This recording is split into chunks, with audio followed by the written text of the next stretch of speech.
మరొక నూతన దినాన్ని మనకు అనుగ్రహించిన మహోన్నతులైన దేవునికి స్తుతి ఘనత ప్రభావములు చెల్లుడుగాక. ప్రతి దినము మనకు ఎదురవుతున్న ప్రతి సవాళ్లను దైవజ్ఞానంతో ఎదుర్కొంటూ ముందుకు వెళ్ళాలి అంటే ఖచ్చితంగా మనకు దేవుని కృపావార్త కావాలి. దేవుడు అనుగ్రహించిన అనేక కృపావార్తలు కలిగిన ఈ పరిశుద్ధ గ్రంథంలో నుండి ప్రభు నేడు మనకిచ్చిన వాగ్దానాన్ని ధ్యానం చేసుకుందాం. నేటి వాగ్దానముగా కీర్తన 116:8 జారి పడకుండా నా పాదములను తప్పించున్నావు.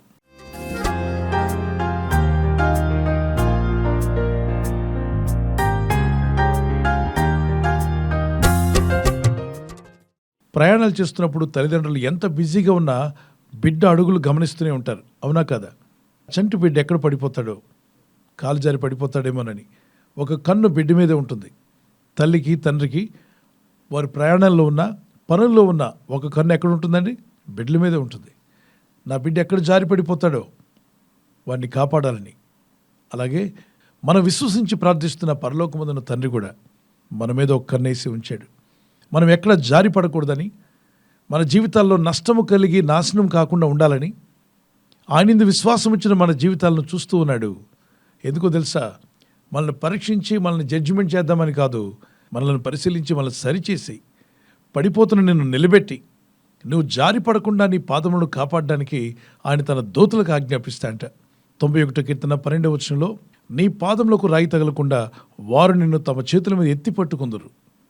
మన పాదములకు రాయి తగలకుండా ఉండాలని తమ చేతుల మీద మనం ఎత్తి పట్టుకునే విధంగా దేవుడు తన దూతలకు ఆజ్ఞాపిస్తున్నాడు.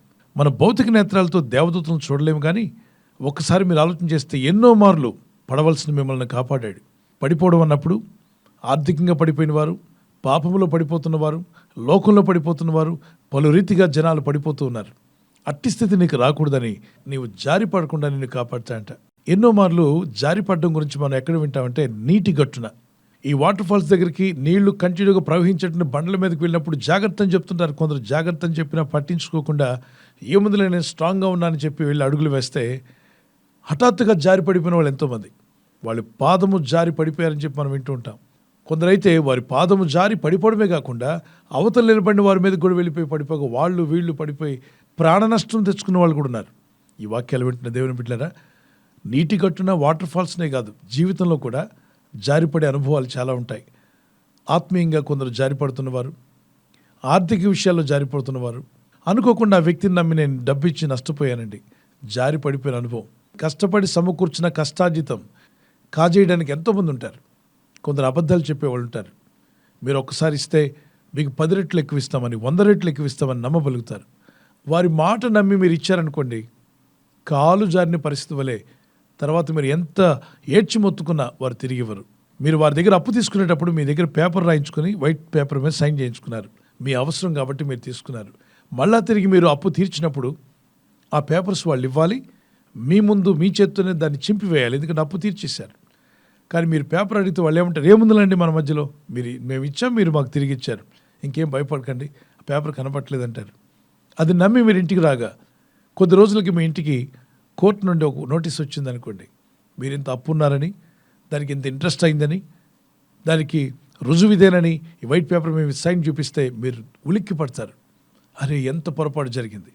ఆ రోజు ఆ పేపర్ ఇచ్చిన తర్వాతే మనం అప్పు తీర్చాల్సింది. పేపర్ చూపించండి అప్పు తీర్స్తామని చెప్పాల్సింది. పొరపాటున జారిపోయిన అనుభవం.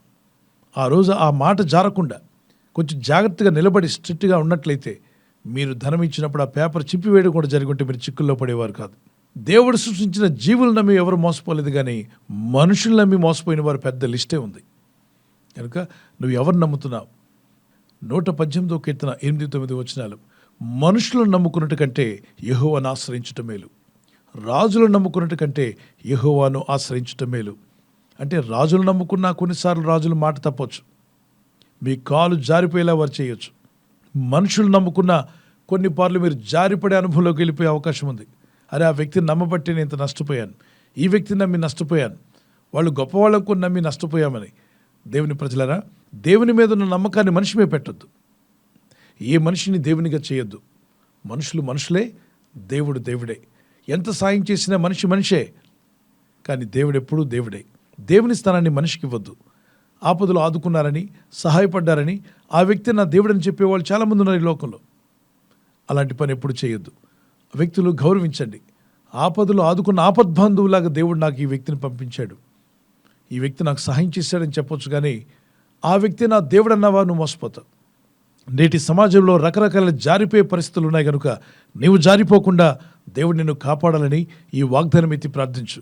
మీ కుమారులు మీ కుమార్తెలు స్కూల్లో, కాలేజీలో, యూనివర్సిటీలో చదువుతున్నప్పుడు వారి పాదము తొట్టిల్లకుండా కాపాడమని, ప్రభా నా బిడ్డ పాదం జారకుండా కాపాడమని ప్రార్థించండి.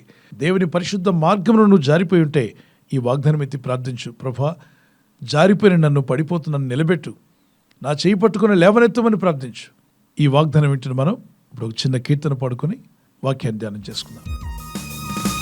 చేయి పట్టుకో, నా చేయి పట్టుకో, జారిపోకుండా నే పడిపోకుండా, యేసు నా చేయి పట్టుకో, జారిపోకుండా నే పడిపోకుండా, యేసు నా చేయి పట్టుకో, చేయి పట్టుకో, నా చేయి పట్టుకో, జారిపోకుండా నే పడిపోకుండా, యేసు నా చేయి పట్టుకో, జారిపోకుండా నే పడిపోకుండా, యేసు నా చేయి పట్టుకో. మునిగిపోతున్న పేతురు ప్రార్థించగా ప్రభు తన చేయి చాపి అతన్ని ఎలా బయటికి లాగాడో, నీవు ఎందులో మునిగిపోతున్నా, వ్యర్థమైన అలవాట్లలో కానీ, అనారోగ్యంలో కానీ, బలహీనతలు, అప్పుబాధలు, శోధనలో మునిగిపోతున్న నిన్ను ఆయన చేయి చాపి పైకి లేవనెత్తాలని నా ప్రార్థన. విశ్వాసం ఇచ్చి ప్రార్థించండి. నమ్మగలిగితే నమ్మువానికి సమస్తము సాధ్యమే అన్నాడు. విశ్వసించి ప్రార్థిస్తుండగా దేవుని కార్యాలు మీ పట్ల కూడా జరిగి మీ పాదంలో జారకుండా ప్రభు మిమ్మల్ని కాపాడునుగాక. ప్రార్థన చేసుకుందాం. పరిశుద్ధమైన మా ప్రియ తండ్రి, ఈ వాగ్దానం ఎత్తి ప్రార్థిస్తుండగా నీ ప్రజలు, వారు కానీ వారి కుటుంబస్తులు కానీ, నీ యందు విశ్వాసం ఉంచిన వీరి జీవితాల్లో ఎక్కడ జారి పడకుండా కాపాడినట్లుగా నీ దూతలకు మీరు ఆజ్ఞాపిస్తున్నందుకు స్తోత్రాలు చెల్లిస్తున్నాను. మా పాదంలో తొట్టిల్లకుండా కాపాడువాడు నీవే. ఇప్పటికే జారి పడిపోయిన వారిని లేవనెత్తగల శక్తిమంతుడు నీవే. ఎవరు ఏ పరిస్థితుల్లో జారి పడిపోయి ఉన్నారో వారిని లేవనెత్తమని అడుగుతున్నారు. వారి గాయములు మాన్పువాడు నీవే. స్వస్థతను వారికి దయచేయండి, విడుదల వరకు దయచేయండి, సమాధానం వరకు దయచేయండి. ఈరోజు ప్రార్థించి ప్రయత్నించబోతున్న శంకుస్థాపన అయిన, గృహప్రవేశమైన, ఒక బిజినెస్ ప్రారంభిస్తున్నా, ఉద్యోగ ప్రారంభానికి వెళ్తున్నా, ఒక మంచి కార్యక్రమాన్ని ప్రారంభిస్తుండగా, నేను వారి బిడ్డల వివాహం కొరకు ప్రయత్నాలు చేస్తుండగా, వారు చేస్తున్న ప్రయత్నాలు ఫలించలాగున మీ దూతలకు ఆజ్ఞాపించండి.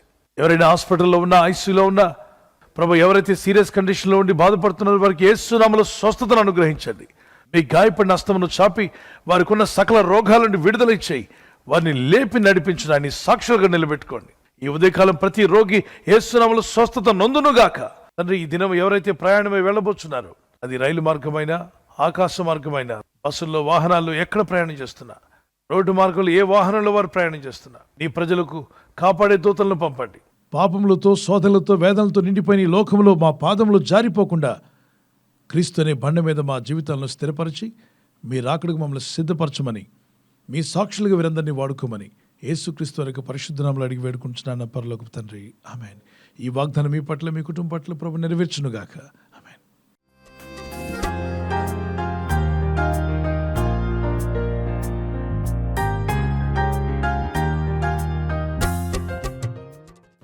బర్త్డే ఉన్నటువంటి వారు, మీకు మా ప్రత్యేక ప్రార్థనలు. Happy birthday to you, many more returns of the day. మీకు వాగ్దానము జెఫన్యా 3:15. ఇక మీదట మీకు అపాయం సంభవింపదు. Never again will you fear any harm. Never again will you fear any harm. What a wonderful promise. ఈ వాగ్దానం మీ పట్ల నెరవేరాలని ప్రార్థన చేసుకోండి.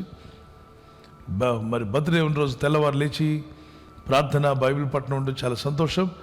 Many more returns of the day. God bless you. మీకు ఆయుర ఆరోగ్యములు ప్రభు దయచేయాలి మా ప్రార్థన. ప్రభు ఈ వాగ్దానంతో మిమ్మల్ని ఆశీర్వదించునుగాక. ఆమేన్. God bless you. మరి వెడ్డింగ్ యానివర్సరీ జరుపుకునే వారికి happy wedding anniversary. Many more returns of the day. May the Lord continue to bless you. The promise of God for you, Psalms 128:5. May the Lord bless you from Zion. సియోనులో నుండి యెహోవా నిన్ను ఆశీర్వదించును. సియోనులో నుండి యెహోవా నిన్ను ఆశీర్వదించింది 128వ కీర్తనలో ఉంటుంది. ఆ కీర్తన మొత్తం చదవండి. అది మీకోసమే అనుకోండి. అద్భుతమైన విషయాలు కుటుంబాల కొరకు, భార్యాభర్తల కొరకు, పిల్లల కొరకు రాయబడ్డాయి. ప్రభు అక్కడ ఆలస్యమైతే మీరు సిల్వర్ జూబ్లీ, గోల్డెన్ జూబ్లీ, అవసరమైతే ప్లాటినం జూబ్లీ కూడా చేసుకునేంతగా ప్రభు మిమ్మల్ని దీవించి ఆస్వాదించునుగాక. ఏ వయసులో వారైనా మీరు భార్యాభర్తల మధ్యలో ఐక్యత, ఏక మనసు, లవ్ అండ్ ఎఫెక్షన్ ఇంక్రీజ్ అవునుగాక. ఆమేన్ చెప్పండి. God bless you. ప్రభు మీ కుటుంబాలు దీవించాలని ఈ వాగ్దానంతో ఎత్తి ప్రార్థించండి. ఇద్దరు కలిసి ప్రార్థన చేయండి, కలిసి బైబిల్ చదవండి. It's a blessing for you. I'm praying for your life. God bless you. ఈ ఛానల్ మీరు సబ్స్క్రైబ్ చేసుకోవడం వలన 2 పనులు జరుగుతున్నాయి. ఒకటి, సువార్త జరుగుతున్నది, ఆత్మలు రక్షించబడుతున్నాయి. రెండవది, పేదలకు, అనాథలకు ఈ ఛానల్ ద్వారా సహకారం అందించడం జరుగుతుంది. మనం సబ్స్క్రైబ్ చేసుకోవడం వలన అందరికీ సహాయం చేసిన వారమవుతున్నాం. ఖచ్చితంగా ఈ యూట్యూబ్ ఛానల్ ను సబ్స్క్రైబ్ చేసుకొని బెల్ బటన్ ను క్లిక్ చేయండి. మీకు వెంటనే మెసేజెస్ పంపబడతాయి.